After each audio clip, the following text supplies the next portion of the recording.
మౌంగరి మేళాను ఏ రాష్ట్రంలో లేదా కేంద్రపాలిత ప్రాంతంలో జరుపుకుంటారు? జమ్మూ అండ్ కాశ్మీర్లో. శివపార్వతి మేళ అని కూడా పిలువబడే వార్షిక 3 రోజుల మౌంగరి మేళ జమ్మూ అండ్ కాశ్మీర్లోని ఉదంపూర్ జిల్లాలో ఉన్న శివపార్వతి పుణ్యక్షేత్రంలో జరుగుతుంది. ఈ పుణ్యక్షేత్రం సహజసిద్ధంగా ఏర్పడిన శివలింగంతో పాటు ఇతర పవిత్ర రూపాలను కలిగి ఉన్న సహజ గుహలకు ప్రసిద్ధి చెందింది. ఈ మేళ సమయంలో కుడ్, గీత్రు మరియు భాకన్ వంటి జానపద సంప్రదాయాల సాంస్కృతిక ప్రదర్శనలు ప్రదర్శించబడతాయి. సుప్రీంకోర్టు న్యాయమూర్తుల సంఖ్యను 34 నుంచి ప్రధాన న్యాయమూర్తితో సహా ఎంతవరకు పెంచడానికి రాష్ట్రపతి ద్రౌపది ముర్ము ఆమోదం తెలిపారు? 38 వరకు. భారత సుప్రీంకోర్టులో మంజూరైన న్యాయమూర్తుల సంఖ్యను భారత ప్రధాన న్యాయమూర్తితో సహా 34 నుంచి 38కి పెంచడానికి రాష్ట్రపతి ద్రౌపది ముర్ము ఆమోదం తెలిపారు.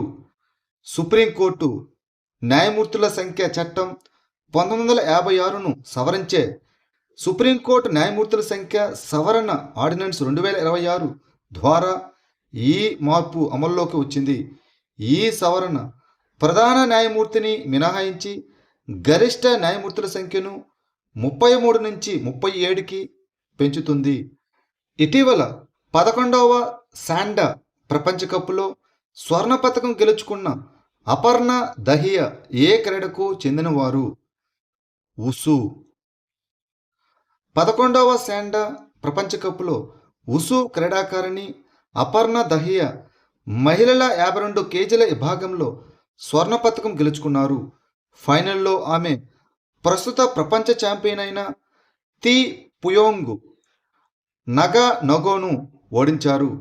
మకావోలో జరిగిన ఈ టోర్నమెంటులో భారతదేశానికి ఇదే తొలి స్వర్ణ పతకం. ఉషులో టావోలు మరియు శాండా అనే 2 ప్రధాన పోటీ విభాగాలు ఉంటాయి. టావోలో యుద్ధ కళలు మరియు జిమ్నాస్టిక్స్ మిళితమై ఉంటాయి. అయితే శాండా అనేది గుద్దడం, తన్నడం, విసరడం మరియు కుస్తీ వంటి పద్ధతులు ఉండే ఒక పోరాట క్రీడ. 2026 మే నెలలో సిజిఐ సూర్యకాంత్ న్యాయ మౌలిక సదుపాయాల సలహా కమిటీ ఏర్పాటును ప్రకటించారు. అయితే ఈ కమిటీకి అధిపతిగా ఎవరు నియమితులయ్యారు? జస్టిస్ అరవింద్ కుమార్. సుప్రీంకోర్టు న్యాయమూర్తి జస్టిస్ అరవింద్ కుమార్ న్యాయ మౌలిక సదుపాయాల సలహా కమిటీకి అధిపతిగా నియమితులయ్యారు. దేశవ్యాప్తంగా న్యాయస్థానాలను ఆధునీకరించడానికి ఒక సమగ్ర మార్గసూచిని సిద్ధం చేయడానికి మరియు గణనీయమైన ప్రభుత్వ నిధులను కోరడానికి భారత ప్రధాన న్యాయమూర్తి సూర్యకాంత్ ఉన్నత స్థాయి కమిటీని ఏర్పాటు చేశారు. ఆర్థిక వ్యవహారాల కేబినెట్ కమిటీ 2026-27 మార్కెటింగ్ సీజన్ కోసం 14 ఖరీఫ్ పంటలకు కనీస మద్దతు ధర అనగా మినిమం సపోర్ట్ ప్రైస్ పెంపును ఆమోదించింది. ఏ పంటకు ఎంఎస్పిలో అత్యధిక పెంపు లభించింది? పొద్దుతిరుగుడు విత్తనం అనగా సన్ఫ్లవర్ సీడ్స్. ఆర్థిక వ్యవహారాల కేబినెట్ కమిటీ 2026-27 మార్కెటింగ్ సీజన్ కోసం 14 ఖరీఫ్ పంటలకు కనీస మద్దతు ధరలను పెంచడానికి ఆమోదం తెలిపింది. రైతులకు లాభదాయకమైన ధరలను అందించడం, వ్యవసాయ ఆదాయ మద్దతును బలోపేతం చేయడం కనీస మద్దతు ధర పెంపు యొక్క లక్ష్యం. ఈ ఎంఎస్పిలో పొద్దుతిరుగుడు విత్తనాలు క్వింటాలుకు 622 రూపాయలు పెంపు, అదేవిధంగా పత్తి క్వింటాలుకు 557 పెంపు మరియు నువ్వులకు గాను క్వింటాలకు 500 రూపాయల చొప్పున పెంచారు. ఆర్థిక వ్యవహారాల కేబినెట్ కమిటీ భారతదేశపు మొట్టమొదటి semi high speed double line ప్రాజెక్టును ఆమోదించింది. స్వదేశీయంగా అభివృద్ధి చేసిన సాంకేతికత పరిజ్ఞానం ఆధారంగా భారతదేశపు మొట్టమొదటి semi high speed railway project ఏది కానుంది? Ahmedabad to Dholera double line project. Narendra Modi అధ్యక్షతన జరిగిన ఆర్థిక వ్యవహారాల కేబినెట్ కమిటీ రైల్వే మంత్రిత్వ శాఖకు చెందిన అహ్మదాబాద్ నుంచి Dholera semi high speed double line railway ప్రాజెక్టును ఆమోదించింది. ఈ ప్రాజెక్టు అంచనా వ్యయం సుమారు 20,667 కోట్లు. స్వదేశీ పరిజ్ఞానంతో ప్రణాళిక చేయబడిన భారతదేశపు మొట్టమొదటి semi high speed railway project ఇదే అవుతుంది. నైట్రేట్ అధికంగా ఉన్న మురుగునీటిని ఎరువుల కోసం అమ్మోనియాగా మార్చే ఏఏ ఆధారిత పద్ధతిని ఏ దేశం అభివృద్ధి చేసింది? చైనా. చైనాకు చెందిన పరిశోధకులు నైట్రేట్ అధికంగా ఉన్న మురుగునీటిని ఎరువుల కోసం అమ్మోనియాగా మార్చడానికి ఆర్టిఫిషియల్ ఇంటెలిజెన్స్ ఆధారిత పద్ధతిని అభివృద్ధి చేశారు. ఈ ఆవిష్కరణ నీటి కాలుష్యాన్ని పరిష్కరించడానికి, పర్యావరణ డెడ్ జోన్లను తగ్గించడానికి మరియు సుస్థిరమైన ఎరువుల ఉత్పత్తి ద్వారా వలయాకార ఆర్థిక వ్యవస్థకు మద్దతు ఇవ్వడానికి సహాయపడుతుంది. పంజాబ్ ప్రభుత్వం ప్రారంభించిన మేరీ రసోయ్ యోజన ఏ చట్టం కింద అమలు చేయబడుతుంది? జాతీయ ఆహార భద్రత చట్టం 2013. జాతీయ ఆహార భద్రత చట్టం 2013 కింద సుమారు 40 లక్షల ఆర్థికంగా వెనుకబడిన కుటుంబాలకు ఉచిత కిచెన్ కిట్లను అందించడానికి పంజాబ్ మేరీ రసోయ్ యోజనను ప్రారంభించింది. ఈ పథకం పేద కుటుంబాల వంట ఖర్చులను తగ్గించడం, పోషణను మెరుగుపరచడం మరియు ఆహార భద్రతను బలోపేతం చేయడం లక్ష్యంగా పెట్టుకుంది. ప్రతి కిట్లో పెసరపప్పు, చక్కెర, అయోనైజ్డ్ ఉప్పు, పసుపు మరియు ఆవ నూనె ఉంటాయి. వీటిని ప్రతి 3 నెలలకు ఒకసారి పంపిణీ చేస్తారు. RS-28 సర్మాట్ అనేది ఏ దేశం అభివృద్ధి చేసిన ఖండాంతర బాలిస్టిక్ క్షిపణి? ICBM. రష్యా. రష్యా అభివృద్ధి చేసిన సర్మాట్ వ్యూహాత్మక అణు ఖండాంతర బాలిస్టిక్ క్షిపణిని మోహరించినట్లు ప్రకటించింది. దీనిని ఉత్తర అట్లాంటిక్ ఒప్పంద సంస్థ నాటో సాటర్న్ 2గా కూడా పిలుస్తుంది.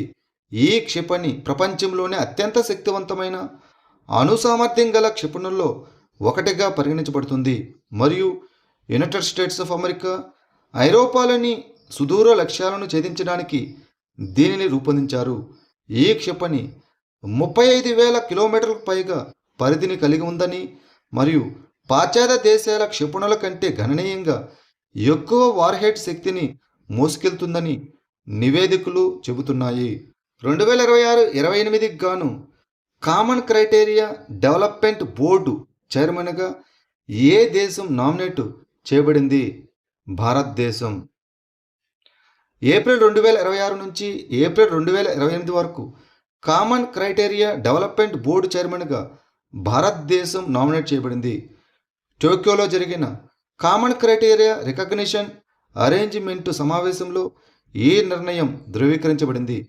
ప్రపంచవ్యాప్త ఐటీ భద్రతా ధృవీకరణ కోసం కామన్ క్రైటీరియా మరియు common methodology for information technology securities evaluation కింద సాంకేతిక ప్రమాణాలను ఈ CCDB నిర్వహిస్తుంది. భారతదేశం 2013 నుంచి కామన్ క్రైటీరియా రికగ్నిషన్ అరేంజ్మెంట్లో సర్టిఫికేట్ ఆథరైజింగ్ నేషన్గా సభ్యదేశంగా ఉంది. హిందూ మహాసముద్రంలో వ్యూహాత్మక ప్రాముఖ్యత కారణంగా ఇటీవల వార్తల్లో నిలిచిన అగలేగా దీవులు ఏ దేశానికి చెందినవి? మారిషస్. హిందూ మహాసముద్ర ప్రాంతంలో పెరుగుతున్న పోటీ నేపథ్యంలో అగలేగా దీవులు వ్యూహాత్మక ప్రాముఖ్యతను సంతరించుకున్నాయి. ఈ అగలేగా దీవులు పశ్చిమ హిందూ మహాసముద్రంలో ఉన్న మారిషస్ దేశానికి చెందిన 2 దీవుల సమూహం. వీటి ఆర్థిక వ్యవస్థ ప్రధానంగా కొబ్బరి నూనె ఎగుమతులపై ఆధారపడి ఉంటుంది. ఈ దీవులు ఒక ముఖ్యమైన లాజిస్టిక్స్ అండ్ సముద్ర నిఘా స్థావరంగా అభివృద్ధి చెందుతూ దక్షిణ మరియు పశ్చిమ హిందూ మహాసముద్రం అంతటా భారతదేశ విస్తరణను పెంచుతున్నాయి.